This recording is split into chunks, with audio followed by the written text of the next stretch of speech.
सांप और लड़की की अद्भुत कहानी। इसे सुनने से पहले अगर वीडियो को लाइक नहीं किया है तो लाइक कर लीजिए, शेयर कर लीजिए, सब्सक्राइब कर लीजिए। प्राचीन काल में एक सेठ जी के 7 पुत्र थे। सातों के विवाह हो चुके थे। सबसे छोटे पुत्र की पत्नी श्रेष्ठ चरित्र की, विदुषी और सुशील थी, परंतु उसके भाई नहीं था। एक दिन बड़ी बहू ने घर लीपने के लिए पीली मिट्टी लाने के लिए सभी बहुओं को एक साथ चलने को कहा। तो सभी धलिया और खुरपी लेकर मिट्टी खोदने लगी। तभी वहां एक सर्प निकला जिसे बड़ी बहू खुरपी से मारने लगी। ये देखकर छोटी बहू ने उसे रोकते हुए कहा, मत मारो इसे, यह बेचारा निरपराध है। ये सुनकर बड़ी बहू ने उसे नहीं मारा। तब सर्प एक ओर जा बैठा। तब छोटी बहू ने उससे कहा, हम अभी लौट कर आती हैं, तुम यहाँ से जाना मत। यह कहकर वह सबके साथ मिट्टी लेकर घर चली गई और वहाँ काम काज में फंसकर सर्प से जो वादा किया था उसे भूल गई। उसे दूसरे दिन वह बात याद आई तो वह सबको साथ लेकर वहाँ पहुँची और सर्प को उस स्थान पर बैठा देखकर बोली, सर्प भैया नमस्कार। सर्प ने कहा, तू भैया कह चुकी है इसलिए तुझे छोड़ देता हूँ, नहीं तो झूठी बात कहने के कारण तुझे अभी डस लेता। ये बोली, भैया मुझसे भूल हो गई, उसकी क्षमा मांगती हूँ।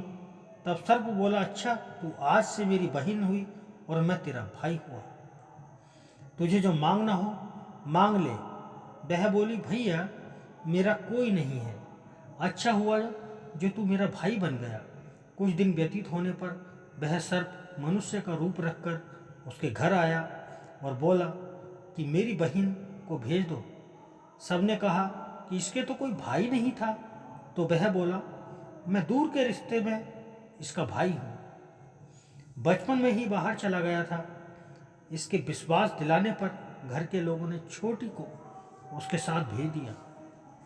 उसने मार्ग में बताया कि मैं वही सर्प हूँ, इसलिए तू डरना नहीं और जहाँ चलने में कठिनाई हो वहाँ मेरी पूँछ पकड़ लेना।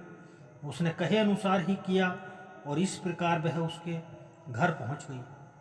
वहाँ के धन ऐश्वर्य को देखकर वह चकित हो गई। एक दिन सर्प की माता ने उससे कहा, मैं एक काम से बाहर जा रही हूँ, तू अपने भाई को ठंडा दूध पिला देना। उसे ये बात ध्यान न रही और उससे गर्म दूध पिला दिया, जिससे उसका मुंह जल गया। ये देखकर सर्प की माता बहुत क्रोधित हुई और सांप ने कहा कि बहन को अब उसके घर भेज देना चाहिए। तब सांप और उसके पिता ने उसे बहुत सा सोना चांदी, जवाहरात, वस्त्र आदि देखकर उसके घर पहुंचा दिया। इतना सारा धन देखकर बड़ी बहू ईर्ष्या से बोली, भाई तो बड़ा धनवान है, तू अधिक धन लाना चाहिए था। सांप ने यह सुना तो उसने और धन भेज दिया। सांप ने छोटी बहू को हीरा मणियों का एक अद्भुत हार दिया। उसकी प्रशंसा उस देश की रानी ने भी सुनी और वह राजा से बोली कि सेठ की छोटी बहू का हार यहाँ आना चाहिए। राजा ने मंत्री को हुक्म दिया कि उससे वह हार लेकर शीघ्र उपस्थित हो। मंत्री ने सेठ जी से जाकर कहा कि महारानी जी छोटी बहू का हार पहनेंगी, वह उसे लेकर मुझे दे दो। सेठ जी ने डर के कारण छोटी बहू से हार मांगा कर दे दिया। छोटी बहू को यह बात बहुत बुरी लगी।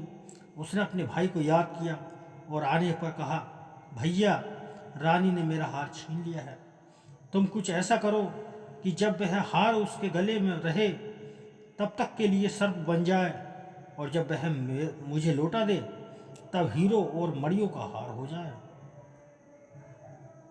सर्प ने ठीक वैसा ही किया। जैसे ही रानी ने हार पहना वैसे ही वह सांप बन गया। यह देखकर रानी चीख पड़ी और रोने लगी। यह देखकर राजा ने सेठ के पास खबर भेजी कि छोटी बहू को तुरंत भेजो। सेठ जी डरते हुए छोटी बहू को साथ लेकर वहां पहुंचे। राजा ने छोटी बहू से पूछा, तूने क्या जादू किया है, मैं तुझे दंड दूंगा। छोटी बहू बोली, राजन क्षमा करें, लेकिन ये हार ही ऐसा है कि मेरे गले में हीरो और मणियों का रहता है और दूसरे के गले में सांप बन जाता है। ये सुनकर राजा ने वह सांप बना हार उसे देकर कहा, अभी पहन कर दिखाओ।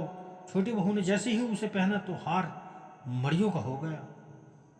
ये देखकर राजा को उसकी बात का विश्वास हो गया और उसने प्रसन्न होकर उसे बहुत सी मुद्राएं भी पुरस्कार में दी। छोटी बहू अपने हार और धन सहित घर लौट आई। उसके धन को देखकर बड़ी बहू ने ईर्ष्या के कारण उसके पति से कहा। उसकी पत्नी के पास न जाने कहाँ से इतना धन आया है। ये सुनकर उसके पति ने अपनी पत्नी को बुलाकर कहा, ठीक कि यह धन तुझे कौन देता है। वह अपने भाई सांप को याद करने लगी।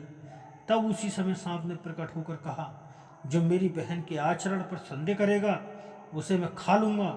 ये सुनकर छोटी बहू का पति बहुत प्रसन्न हुआ और उसने सर्प देवता का बड़ा सत्कार किया। उसी दिन से नागपंचमी का त्यौहार मनाया जाता है और स्त्रियां सर्प को भाई मानकर उसकी पूजा करती हैं। तो प्यारे दोस्तों, ये कहानी आपको कैसी लगी? अगर अच्छी लगी हो तो इसको लाइक करना, शेयर करना, सब्सक्राइब करना और मेरे चैनल को अभी जो नीचे लाल वाला बटन है उसको ज़रूर दबाइएगा। तो भाइयों, कभी भी किसी के साथ में गलत नहीं करना चाहिए। हमेशा सभी के साथ में अच्छे से व्यवहार करना चाहिए जिससे सभी लोग हमारी प्रशंसा करें। तो प्यारे दोस्तों, चैनल को अभी सब्सक्राइब करें प्लीज़।